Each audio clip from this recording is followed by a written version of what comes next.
Olá pessoal, vamos dar início então à nossa primeira unidade da disciplina de Geografia da População. Bem-vindo a todos, vamos iniciar pelo roteiro de aula.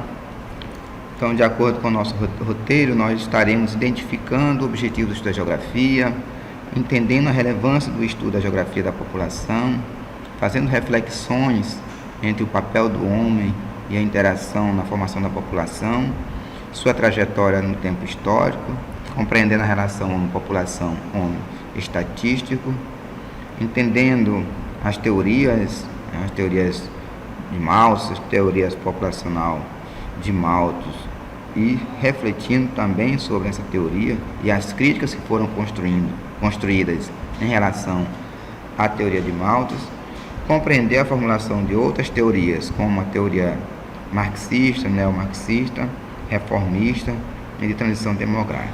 Então, nós buscaremos também explicar a validade dessas teorias, suas realidades em relação à população atual e como que essas teorias são aplicadas nas populações e nas análises de situações e problemas. Então, para iniciar, é importante a gente pensar o que nós compreendemos enquanto população. População, ao falar de população, nos leva logo a mensurar ou a imaginar um determinado quantitativo de pessoas. Eu trouxe aqui uma definição breve que diz: a população corresponde ao contingente de pessoas que ocupam um determinado espaço geográfico, estando relacionado diretamente ao grupo de pessoas de uma região rural ou urbana. Ou seja, é um determinado grupo de pessoas que se organiza socialmente em um determinado espaço. O objeto de estudo da geografia da população, a gente começa a refletir a partir da Segunda Guerra Mundial, em que essa reconstrução da Europa e o desenrolar da Guerra Fria colocaram a população no centro das preocupações mundiais. Ou seja, o aumento da taxa de natalidade, por exemplo, após a guerra, a demanda da mão de obra e as migrações internacionais transformaram em questão de interesse estratégico para os estados, naquela ordem que era bipolar. Ou seja, tanto o capitalismo como o socialismo, ele demonstra interesse em tentar compreender essas dinâmicas populacionais. Enquanto o capitalismo queria entender a dinâmica populacional para identificar potencialidades e vulnerabilidades para a economia, o socialismo queria fundamentar os seus planos econômicos. Então, todo esse contexto criou um espaço, um solo fértil para o desenvolvimento de uma análise geográfica que atendia às demandas dos estados e que, por sua vez, criaram as condições institucionais para a estruturação da geografia da população. Então, tanto o capitalismo quanto o socialismo, eles demonstram interesse em tentar compreender as formações populacionais e suas dinâmicas que são estabelecidas no mundo. Algumas variáveis são construídas ou adotadas para tentar compreender essas dinâmicas populacionais. Dentro dessas variáveis, nós podemos destacar o espaço, o tempo, o deslocamento das populações, a questão da natalidade e mortalidade, fecundidade e envelhecimento. A relevância dos estudos populacionais para a geografia, ela está em estudar a população com base nos aspectos antes mencionados, sendo estes fundamentais para se entender como as pessoas vivem e se organizam em seu espaço e qual o perfil socioeconômico, cultural que apresenta. Então, estas preocupações relativas às questões são quem são e como vivem os habitantes do planeta. Não são recentes essas preocupações. No decorrer dos séculos, as visões sobre a dinâmica populacional foram sendo alteradas em função do próprio desenvolvimento da humanidade e, evidentemente, em função do interesse de cada segmento a tentar compreender as dinâmicas populacionais. A relação entre o homem e a população e sua trajetória, ela se faz em estudar a população com base nos aspectos econômicos, populacional, de deslocamento. Isto é fundamental para se entender como as pessoas vivem e se organizam no espaço. Bom, este processo organizativo, ele tem como objetivo compreender como que essas sociedades se organizam, como que essas populações se formam e como que elas são administradas econômica e socialmente. Na relação homem-população e homem-estatístico, nós vamos ter como base teórica alguns filósofos como Platão e Aristóteles. Estes filósofos, eles defendiam a necessidade de otimizar o tamanho da população e da terra, ou seja, no sentido território, população e território, para que a defesa e a segurança pudessem ser maximizada, ou seja, os recursos pudessem ser adequados para o povo e o governo pudesse utilizá-lo de forma eficiente. Então, nesta concepção, estes filósofos consideravam que o tamanho da população e sua distribuição eram elementos fundamentais na concretização de seus ideais acerca de cidade e estado, ou seja, acerca da formação das cidades-estados.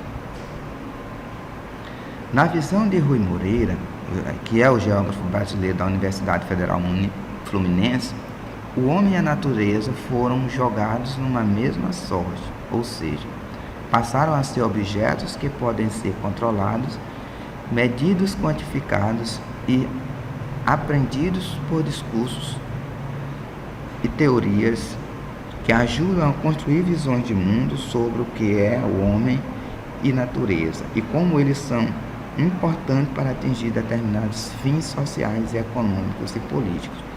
Percebam que aqui está em jogo já dois elementos cruciais para a contemporaneidade, que é a questão ambiental, ou seja, o ambiente natural, e as organizações humanas, as organizações populacionais. Ainda sobre teóricos, um teórico que vai aparecer muito nos estudos da geografia da população é o Thomas Robert Malthus.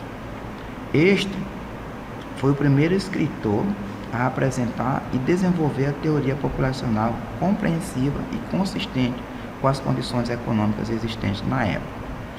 Então, o seu estudo, um ensaio sobre o princípio da população, que foi publicado em 1798, e uma segunda versão vem ser publicada em 1803. Posteriormente, seguiu-se algumas modificações nas versões seguintes. Então, o que diz a teoria de Malthus? Com o estudo, ensaio sobre o princípio da população, ele afirma que a população mundial cresce em um ritmo rápido, comparado por ele a uma progressão geométrica, enquanto que a produção de alimentos cresceria em um ritmo lento, comparado a uma progressão aritmética. É preciso compreender muito bem esta informação, esta afirmação de Malthus, porque é esta afirmação que vai fundamentar toda a sua teoria populacional. Então, vejam só, para ele a população cresce duplicando, ou seja, numa progressão geométrica e rápida, enquanto que a produção de alimentos, numa relação população e alimentos, a produção de alimentos cresceria mais lentamente, ou seja, numa progressão aritmétrica. O que isso teria como consequências futuras? Para o autor, esta afirmação leva a concluir que no futuro faltaria alimento para todos os habitantes, ou seja, a quantidade de habitantes seria tão superior à quantidade de produção de alimentos que iria chegar-se a uma escassez de alimento no mundo. Em que fundamenta essa teoria de Malthus? A teoria malthusiana ela se fundamenta na relação entre crescimento populacional e meio de subsistência, apoiado nas seguintes premissas. A primeira premissa de Malthus é: caso não seja detida por obstáculos, guerras ou epidemia, a população tende a crescer segundo uma progressão geométrica, duplicando a cada 25 anos. Ou seja, para eles, se não houver nenhum evento drástico, como uma grande guerra ou uma grande epidemia, a população a cada 25 anos ela iria dobrar. A segunda premissa de Malthus é que os meios de subsistência, na melhor das hipóteses, ou seja, os meios de produção de alimento, na melhor das hipóteses, só podem aumentar segundo uma progressão geométrica, ou seja, uma progressão extremamente lenta. Então, o que Malthus propunha? Que a erradicação da pobreza e da fome por meio de natalidade e outras medidas como casamento tardio, número de filhos compatível com recursos dos pais, etc. Assim, a teoria de Malthus se caracteriza como antinatalista ou conservadora. Algumas críticas foram construídas em relação à teoria de Malthus. Nós podemos destacar as seguintes. Malthus ele não considerou os avanços técnico-científicos, mecânicos, aplicados à agricultura, por exemplo, e, consequentemente, o aumento da produção alimentar. Ou seja, ele não considerou que seria possível, através das tecnologias, você ampliar de forma considerável a produção de alimentos. Não considerou também as reservas de alimentos nos mares, que não são palpáveis de mensuração quantitativa, ou que não eram palpáveis naquele momento de uma mensuração quantitativa. Também ele não levou em conta outras regiões do planeta, com áreas de solos mais férteis, porque evidentemente ele não conhecia, então ele não considera que outras áreas poderiam ter alimentos abundantes. Ainda críticas à teoria de Malthus. O crescimento geométrico da população, previsto por Malthus, ele não aconteceu porque a população não continuou crescendo como ele imaginou. A produção de alimentos ultrapassou os 3% e a média do crescimento populacional anual nos últimos 20 anos ficou em torno de 2%, ou seja, a produção de alimento foi maior que o crescimento da população. A Europa e as demais áreas desenvolvidas do mundo mostraram que o desenvolvimento econômico, reformas de bem-estar social são fórmulas para deter o crescimento populacional. Ou seja, com o desenvolvimento da Europa, conseguiu-se menorizar o crescimento populacional sem que fosse necessário um evento drástico, como afirmado Malthus. Alguns exemplos sobre o que não foi considerado por Malthus, como as inovações tecnológicas no espaço rural, que provocam evidentemente um grande aumento na produção de alimentos, a emancipação progressiva da mulher certamente não foi prevista por Malthus e que tem sido decisiva no controle de natalidade, ou seja, a mulher passou a ter menor número de filhos.